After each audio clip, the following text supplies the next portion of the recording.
जय श्री हरि विष्णु। प्रिय श्रोताओं, आप सभी को विजया एकादशी की हार्दिक शुभकामनाएं। विजया एकादशी जिसका पालन स्वयं मर्यादा पुरुषोत्तम भगवान श्री राम ने किया, जो भगवान संपूर्ण जगत के नियंता है, जिन्हें कोई नियम बांध नहीं सकता। वे भी जब धर्म और भक्ति का आदर्श स्थापित करने हेतु उपवास धारण करते हैं, तो समझ लेना चाहिए कि यह व्रत केवल फलदायी ही नहीं अपितु मोक्षदायिनी भी है।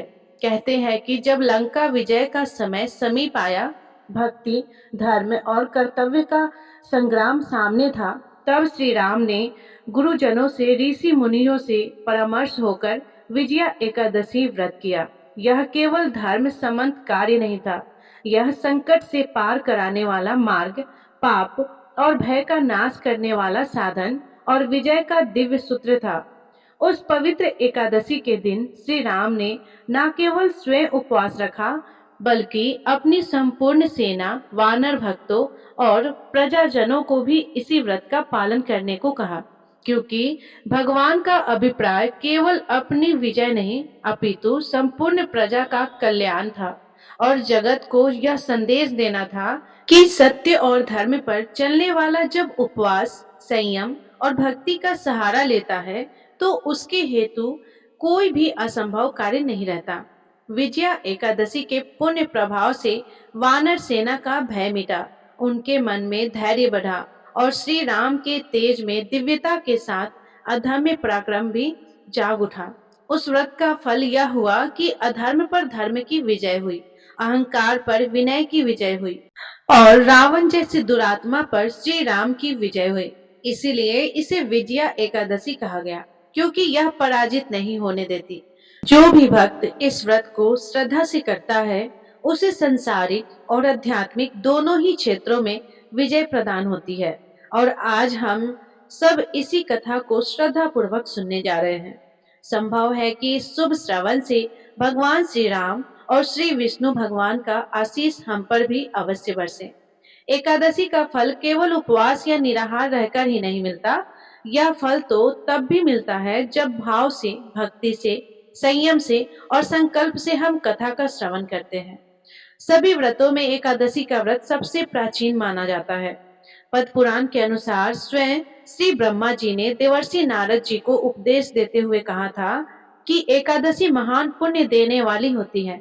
कहा जाता है कि जो मनुष्य विजय एकादशी का व्रत करता है, उसके पितर और पूर्वज कुयोन को त्याग कर स्वर्ग लोक जाते हैं। साथ ही व्रती को हर कार्य में सफलता भी प्राप्त होती है और उसे पूर्व जन्म से लेकर इस जन्म के सभी पापों से मुक्ति मिलती है। त्रेता युग में मर्यादा पुरुषोत्तम श्री रामचंद्र जी को जब 14 वर्षों का वनवास हो गया, तब वे भाई लक्ष्मण और पत्नी सीता जी सहित पंचवटी में निवास करने लगे। वहां पर लंकापति रावण ने जब माता सीता का हरण किया, तब इस समाचार से भगवान श्री राम और भाई लक्ष्मण अत्यंत व्याकुल हुए और माता सीता की खोज में इधर उधर भटकने लगे। बहुत दुखी होकर घूमते घूमते जब वह अपनी आखिरी सांसें ले रहे जटायु के पास पहुंचे, तो जटायु ने माता सीता के बारे में पूरी कहानी बताकर अपने प्राण त्याग दिए। फिर कुछ आगे जाकर उनके सुग्रीव से भेंट हुई और उन्होंने बाली का वध किया। फिर हनुमान ने लंका में जाकर माता सीता का पता लगाया और उनसे श्री रामचंद्र जी और सुग्रीव की दोस्ती के बारे में सारी बातें बताई। फिर लंका से आकर वीर हनुमान ने भगवान राम से सारी बात बताई। तब भगवान श्री राम ने अपनी वानर सेना के साथ लंका पर चढ़ाई करने का निश्चय किया और लंका की ओर प्रस्थान किया। लेकिन जब श्री राम जी समुद्र के किनारे पहुंचे, तब उन्होंने उस विशाल समुद्र को गौर से देखा, जिसमें भयानक जलीय जीव जंतु थे, और वह सोचने लगे कि इस विशाल समुद्र को किस प्रकार से पार करके अपनी सीता के पास में जल्द से जल्द पहुंच सकूं। विशाल समुद्र को देखकर भगवान ने लक्ष्मण जी से कहा कि हम इस समुद्र को किस प्रकार से पार करेंगे। तब लक्ष्मण जी ने कहा, हे प्रभु, आप तो सब कुछ जानने वाले हो, आप आदि पुरुष हो। कृपया यहाँ से कुछ ही दूर पर कुमारी द्वीप है, जहाँ पर बगदालाव्य नाम के मुनि रहते हैं। उन्होंने अनेक ब्रह्मा देखे हैं और आप उनके पास जाकर इनका उपाय पूछिए, वह अवश्य बताएंगे। भाई लक्ष्मण के इस प्रकार के वचन सुनकर श्री रामचंद्र बगदा ऋषि के पास गए और उनको प्रणाम करके उनके पास बैठ गए। बगदा ऋषि ने उनके उन्हें पहचान लिया और पूछा, हे राम, आपका आना कैसे हुआ? तब श्री राम जी कहने लगे, हे ऋषि, मैं अपनी सेना सहित यहाँ आया हूँ और राक्षसों को जीतने के लिए लंका जा रहा हूँ, लेकिन समुद्र को पार करने का कोई उपाय बताइए, क्योंकि इस विशालकाय समुद्र को आसानी से पार कर लेना मेरी समझ से परे है। इसी खास उद्देश्य से मैं आपके पास आया हूँ। तब बगदाला भूमुनि बोले, हे राम, आपको अपनी परेशानी से छुटकारा मिल जाएगा। इसके लिए आपको फाल्गुन मास के कृष्ण पक्ष की विजया एकादशी का उत्तम व्रत करना होगा। इस व्रत के प्रभाव से विजय प्राप्त होती है। हे राम, यदि आप भी इस व्रत को सेनापतियों सहित करोगे तो आपकी विजय अवश्य होगी। तब राम जी ने ऋषि से कहे अनुसार इस व्रत को किया और इसके प्रभाव से लंका पर विजय प्राप्त की। भगवान श्री कृष्ण कहते हैं कि हे राजन, जो कोई मनुष्य विधि पूर्वक इस व्रत को करेगा तो तीनों लोकों में उसकी अवश्य विजय होगी। भगवान राम ने ऋषि के द्वारा बताए गए व्रत की विधि को पूछकर ऋषि को प्रणाम किया। फिर वहां से चले आए और समुद्र के किनारे बैठकर आराधना करने लगे और विजया एकादशी का व्रत करके भगवान राम ने अपनी समस्या का समाधान प्राप्त किया। भगवान श्री कृष्ण कहते हैं कि हे धर्मराज, जो मनुष्य इस व्रत को विधि विधान के साथ पुण्य करेगा उसकी दोनों लोकों में विजय होगी। श्री ब्रह्मा जी ने नारद जी से कहा था कि जो इस व्रत का महात्म्य श्रवण करता है या पढ़ता है उसे वाजपेयी यज्ञ की फल की प्राप्ति होती है। भगवान विष्णु की पूजन मात्र से मनुष्य की समस्त मनोकामनाएं पूर्ण होती है।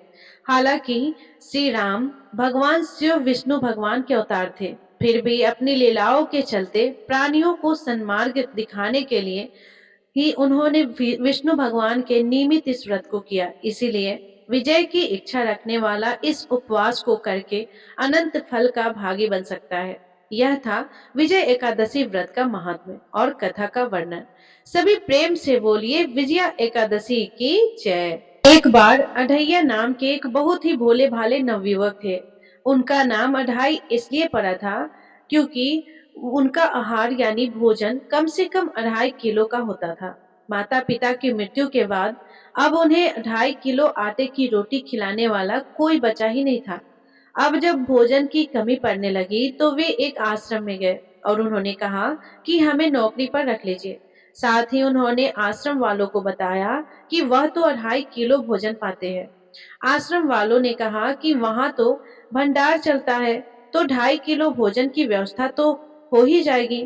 अब उन्होंने अढ़ैया जी से पूछा कि आप क्या सेवा कर सकते हैं। तो अढ़ैया जी ने कहा, जो आप सेवा बताएंगे और सिखाएंगे मैं वो सब कर लूंगा।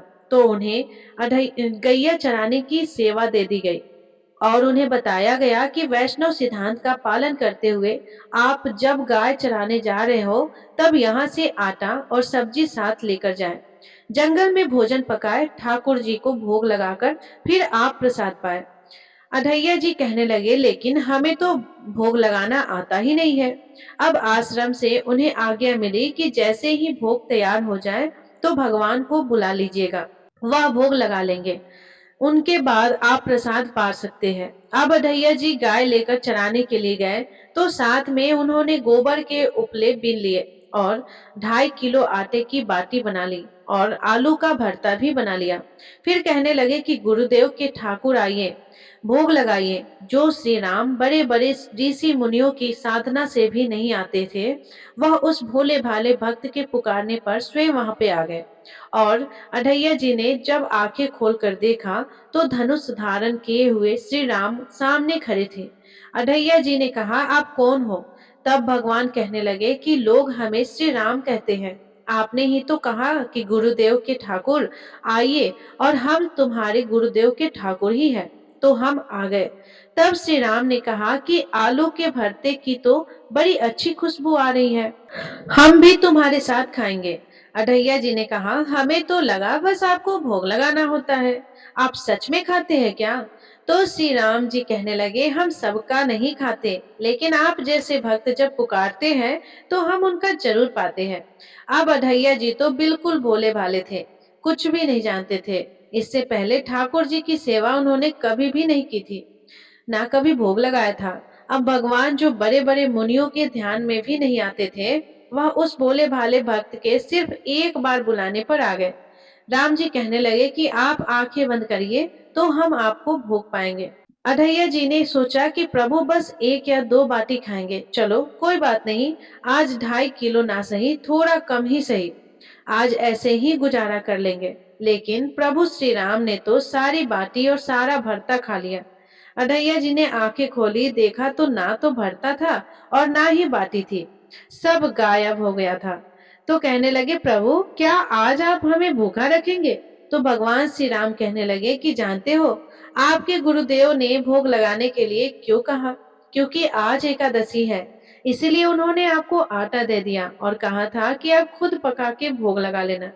अब वह आपको रोज आटा और सब्जी दे देंगे और आप पकाने के बाद हमें बुला लेना। तो अढैया जी ने पूछा, आप रोज आएंगे?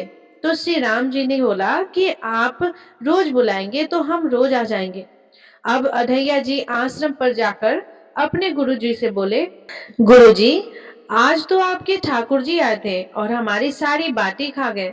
कल से हम 5 किलो आटा लेकर जाएंगे, 2.5 किलो आपके ठाकुर जी के लिए और 2.5 किलो हमारे खुद के लिए। यह सुनकर गुरुदेव जी को तो हंसी आ गई, सोचने लगे कि 2.5 किलो आटा भी इसके लिए कम पड़ने लगा। तो उन्होंने भंडारी से कहा कि पूछने की जरूरत नहीं है, यह जो भी मांगे इन्हें दे दीजिएगा। अगले दिन अढैया जी फिर से गाय लेकर जंगल पहुंचे। गायों को चराने के लिए छोड़ने के बाद उन्होंने चूल्हा तैयार किया, बाटी और भरता बनाया। पत्तल में भोजन परोस के उन्होंने आंखें बंद की और बोले, गुरुदेव जी के ठाकुर जी पधारिए। आंखें खोलकर देखा तो आज तो श्री राम जी के साथ सीता जी भी आई थी। अढैया जी ने पूछा, ये कौन है? तो श्री राम कहने लगे, यह तो हमारी अर्धांगिनी है। तो अढैया जी कहने लगे कि तो कल क्यों नहीं बताया कि आपकी कोई अर्धांगिनी भी है? क्या यह भी भोजन करेंगी हमारे साथ? अढैया जी ने पूछा तो प्रभु श्री राम कहने लगे, यह भी हमारे जितना ही पाती है। तब अढैया जी कहने लगे कि भोग लगाइए गुरुदेव के ठाकुर। उनके ऐसा कहते ही माता सीता और प्रभु श्री राम जी सारी बाटी खा गए। अब अढैया जी आश्रम में गए और गुरुदेव जी से कहने लगे कि गुरुदेव, कल से 7 किलो आटा लगेगा। आज आज तो आपके ठाकुर जी अपनी पत्नी को भी साथ लेकर आए थे। आश्रम में किसी को भी उनकी बातों पर विश्वास नहीं हो रहा था। उन्हें लगा कि शायद अढैया जी गायों को भी बाटी खिला देते होंगे। अब आज्ञा हुई कि उन्हें 7.5 किलो आटा दे दिया जाए। अगले दिन उन्हें बाटी बनाते बनाते दोपहर के 3 बज गए। पत्तल में परोसकर उन्होंने बोला, गुरुदेव के ठाकुर पधारो।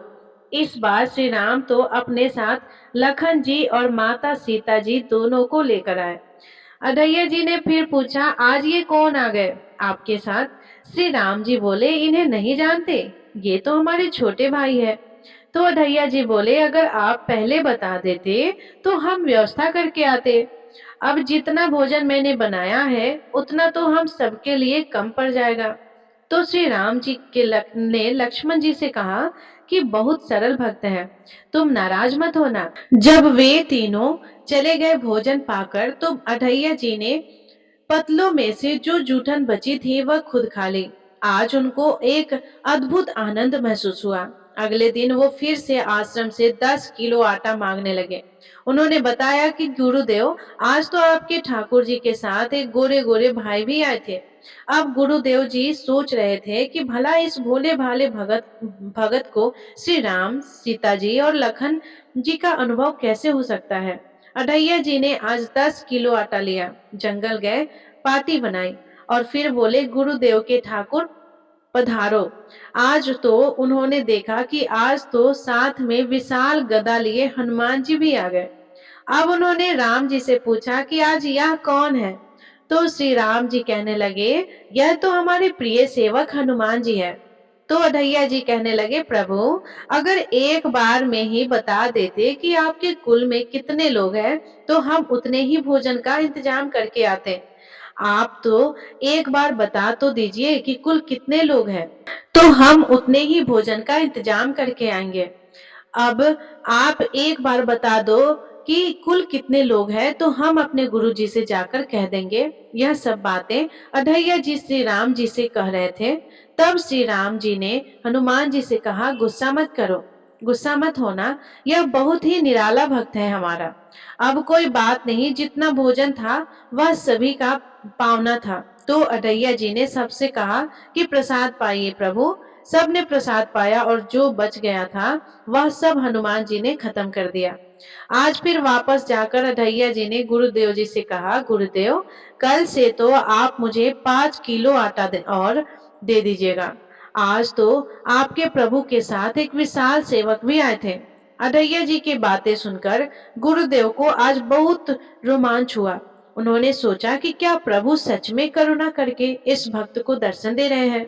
उन्होंने सोचा कि अगली बार यह वापस आए तो मैं इसकी परीक्षा लूंगा। इस बार वह 15 किलो आटा लेकर गए, बाटी बनाई और फिर बोले, गुरुदेव के ठाकुर पधारो। अब राम जी पधारे, साथ में आज 2 और लोग भी थे। तो उन्होंने श्री राम से जी से पूछा, प्रभु अब यह कौन है? तो राम जी कहने लगे, यह तो हमारे 2 और भाई हैं, भरत और शत्रुघ्न। फिर से आज सबने प्रसाद पाया।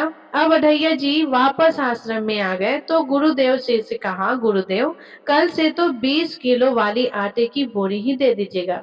अब आपके ठाकुर जी के साथ इतने और ठाकुर आते हैं कि वह तो सब कम पड़ जाता है, और आपके तो इतने ठाकुर हैं, फिर तो हम उनके लिए अब दिन भर भोग ही बनाएंगे। अब अगले दिन वह बहुत सारी व्यवस्था करके गए, आटे की बोरी भी लेकर गए, जंगल में ले जाकर गायों को चरने के लिए छोड़ दिया और एक पेड़ के नीचे सारी सामग्री रख दी। लेकिन आज उन्होंने कुछ भी नहीं पकाया और आवाज लगाई, गुरुदेव के ठाकुर पधारिए। अब प्रभु श्री राम आ गए। आए तो कहने लगे कि आज तो कुछ भी खुशबू नहीं आ रहा है, क्यों कुछ बनाया नहीं क्या? तो अढैया जी बोले, प्रभु आपके साथ तो आपकी पत्नी है, सेवक है, इतने दिन से आप हमारे हाथ का प्रसाद पा रहे हैं, आज हम आपके हाथ का पाना चाहते हैं। अब तो प्रभु ने सीता जी की तरफ देखा कि यह तो बहुत अलबेला भक्त है। सीता जी अनंत समर्थशाली है और सभी शक्तियों की स्वामिनी है। अढैया जी ने प्रभु से कहा, प्रभु हमने ना लकड़ी और ना ही उपला इकट्ठा किया है, आपके यह जो सेवक है इनसे कहिए यह भी तो कुछ कर ले। तो श्री राम जी ने हनुमान जी से उपला और लकड़ियां इकट्ठा करने को कहा, लक्ष्मण जी को चूल्हा जलाने को कहा और मैया सीता जी को भोजन पका रही थी। तब उन्होंने प्रभु से कहा कि आप भोजन बनाइए, तब तक हम गायों को इकट्ठा करके आते हैं। अब वह भागकर आश्रम में गए और गुरुदेव से बोले कि गुरुदेव आज तो हमने आपके ठाकुर के पूरे परिवार को फंसा लिया। आज तो सारे ठाकुर मिलकर रोटी और बाटी बना रहे हैं। गुरुदेव चलिए, जल्दी चलिए गुरुदेव, आपको शंका होती थी ना, आज आप उनके हाथ से बना भोजन ग्रहण कीजिएगा। अब गुरुदेव ने सोचा, यह तो पागल आदमी है। राम जी जो बड़े बड़े योगियों के ध्यान में भी नहीं आते, वह भला कैसे गवार आदमी जिसको कोई नाम तक जपना नहीं आता था, कोई ग्रंथ पढ़ना नहीं आता, उसके भला सामने कैसे आ सकते हैं। लेकिन उन्होंने सोचा कि भगवान के दयालुता पर तो संशय करना ही नहीं चाहिए, चलकर देख लेते हैं सच्चाई क्या है। गुरुदेव निरंतर भजन परायण थे, तो प्रभु के दर्शन के अधिकारी तो थे ही। अब जब वे वहां पहुंचे तो वहां तो पूरा का पूरा राम दरबार उपस्थित था। अब उन्होंने प्रभु के चरणों में प्रणाम किया और कहने लगे, प्रभु यह आपकी लीला समझ में नहीं आई। तब भगवान ने कहा कि देखो, जो ज्ञानी भक्त है मैं अत्यंत तर्क से के द्वारा भी उनकी पकड़ में नहीं आता। जो विद्वान है उनकी विद्वता मुझे नहीं छू सकती, लेकिन जो दीन है, जो भोले है, उनके सामने मैं अपनी दिव्यता और महानता को भूल जाता हूँ। देखो, तुम्हारे इस भक्त की आज्ञा पर हमारा पूरा परिवार इनकी सेवा में लगा हुआ है। ऐसा कहकर प्रभु श्री राम गुरुदेव जी और उनके भक्त अढ़ैया जी को दर्शन देकर कृतार्थ कर अपने परिवार सहित वहां से अंतर्ध्यान हो गए। तो अढ़ैया जी में कोई नाम जप या कोई पूजा पाठ की दिनचर्या तो थी ही नहीं, लेकिन उन्होंने अपने गुरुदेव की हर आज्ञा का पालन किया। गुरुदेव जी ने उनकी जैसी शिक्षा दी, उनका पालन उन्होंने सही से किया, तभी तो उन्हें इतनी आसानी से प्रभु मिल गए। तो हमें गुरु की आज्ञा का पालन तो अवश्य करना चाहिए, और हम सबके जीवन में कोई ना कोई गुरु तो अवश्य होनी चाहिए, क्योंकि वह गुरु ही होते हैं जो हमें सन्मार्ग पर चलने की शिक्षा देते हैं और हमारा मार्गदर्शन भी करते हैं। बिना गुरु के कभी भी किसी भी क्षेत्र में सफलता प्राप्त हो ही नहीं सकती। यह थी आज की कथाएं।